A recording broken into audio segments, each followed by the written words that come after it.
hiyyeessi qabaatadhus har'aa hiyyummaa obsaan ni dabarsa obboroo dukkaamaa daandiin dhagaa ta'us kan miilli koo deemu abdiin garaa jiru gonkumaan badamu.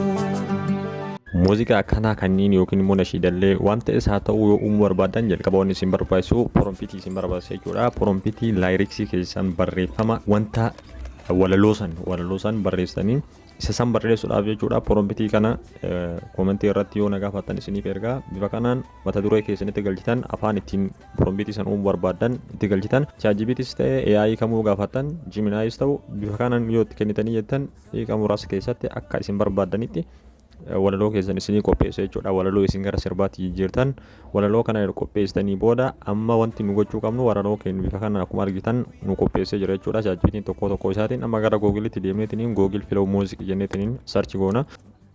Google Flow ka jedhu kanarratti gadhoofna. Isa kana bifa kana yoo nufi loogoon isaa isa kana fakkaata. Google Flow Music jedhu kanarratti dhooftu.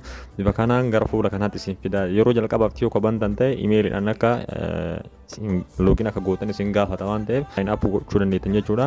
Erga san gootanii gara ChatGPT'tti deemuudhaan porompitii yeroo reefii san inni nu uume yookiin walaloo inni nu uume san itti galchitanii enter jettanii bifa kanaan daqiiqaa muraasa keessatti sirba keenya nu uumuu jira jechuudha. Muuziqaa keenya nu uumuu jira. Erga inni nu uumee xumuree bifa kana mee tokko isaatiin haa dhageeffannu.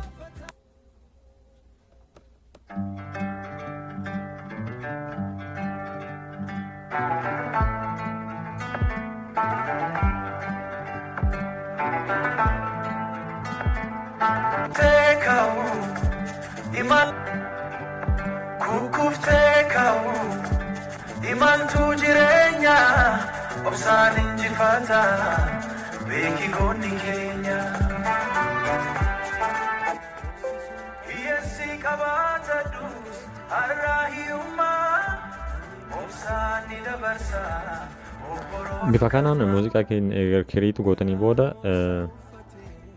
muuziqaa akkuma argitan sadii bakka tokkotti nu uume as keessa deemtanii choose waan jedha akka barbaadan as keessa filachuu dandeettan jechuudha. As keessa akka barbaadan erga filattanii booda daawunlood gochuu barbaadan tuqaa sadiin achi san dhooftanii daawunlood jedhu kana dha'uudhaan viidiyoodha yoo daawunlood gochuu barbaadan MP4 viidiyoodha yoo jennu koovarii isaa kan akkuma inni jiru kanatti jechuudha malee viidiyoo biraa osoo hin taane koovarii isaa kana akkuma inni jiru kanatti buufachuu barbaadan MP4 kan jedhu san filattu yookaan immoo yoo audio qofa akka barbaadan ta'e MP3 kan jedhu kana filachuudhaan daawunlood gochuu dandeettu jechuudha.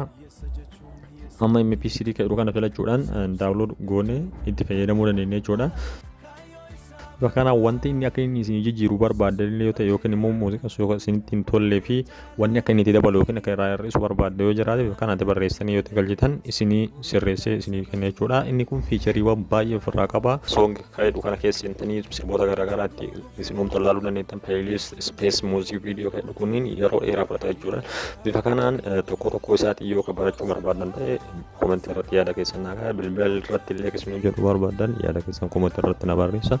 Akkasumallee immoo viidiyoo fi muuziqaa wal bira uumnitiniin fayyadamuu dandeenya. Kan jedhu viidiyoo akkasuma jedhuu barbaadan koomentii irratti na barreessaa. Machaachuu peace.